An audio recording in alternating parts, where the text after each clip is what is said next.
Europe 1, il est 6h50. Vous écoutez Mathieu Béliard, la revue de presse internationale. Notre réseau de correspondants sur tous les continents, l'information telle qu'elle est vécue à l'étranger. Et je veux vous le dire, vous allez apprendre des choses dans cette revue de presse internationale, notamment avec cette première destination ce matin. François Hume est au Nigeria pour Europe 1. Bonjour François. Bonjour Mathieu. Qu'est-ce qui fait la une chez vous ? Ce qui fait la une au Nigeria, c'est une épidémie meurtrière, non pas celle du coronavirus dont le monde entier suit avec attention l'évolution, mais une épidémie locale et silencieuse, celle de la fièvre Lassa. Depuis le début de l'année, 195 cas ont été confirmés au Nigeria, tandis qu'au moins 29 personnes sont mortes, dont 3 docteurs et un infirmier. Le virus, proche de celui d'Ebola, provoque d'abord de la fièvre et des douleurs musculaires, avant d'être la cause de graves hémorragies. 20 à 25% des malades succombent. L'épidémie revient chaque année à la saison sèche, lorsque le rat, principal hôte de la maladie, s'approche des habitations. Mais en 2020, les chiffres inquiètent. La fièvre Lassa est devenue un problème de santé publique majeur, titre le Premium Times.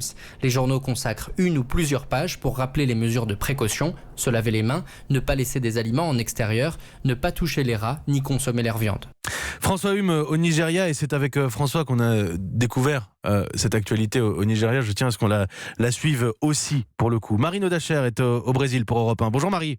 Bonjour Mathieu. De quoi est-ce qu'on parle au Brésil ? Ce dont on parle ici, un an après, c'est de la tragédie de Brumadinho qui a fait 272 morts et 11 disparus suite à la rupture d'un barrage de l'entreprise Vale dans le Minas Gerais. La presse évoque les pénalités financières imposées aux géants miniers.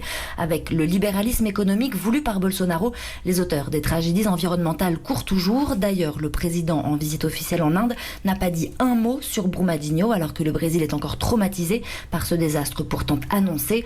La Deutsche Welle rappelle qu'il existe au Brésil 55 barrages non conformes et 41 à l'arrêt en situation de risque. Marine Odacher au Brésil pour Europe 1. Isabelle Horry à Bruxelles. Bonjour Isabelle. Bonjour Mathieu. Qu'est-ce qui fait la une en Belgique ? Un communiqué de l'ancien roi Albert II. À 85 ans, le père du roi Philippe admet enfin qu'il a eu une fille hors mariage.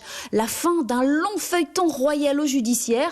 Delphine Bauel a 51 ans. Elle est née de sa liaison avec une aristocrate belge.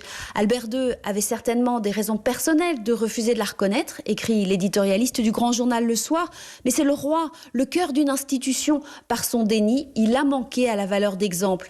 La Libre Belgique rappelle en effet qu'il a fallu des années de procédures judiciaires et un test ADN pour en arriver là, alors que cette paternité était un secret de polichinelle en Belgique. Alors quel rôle pour Delphine désormais ?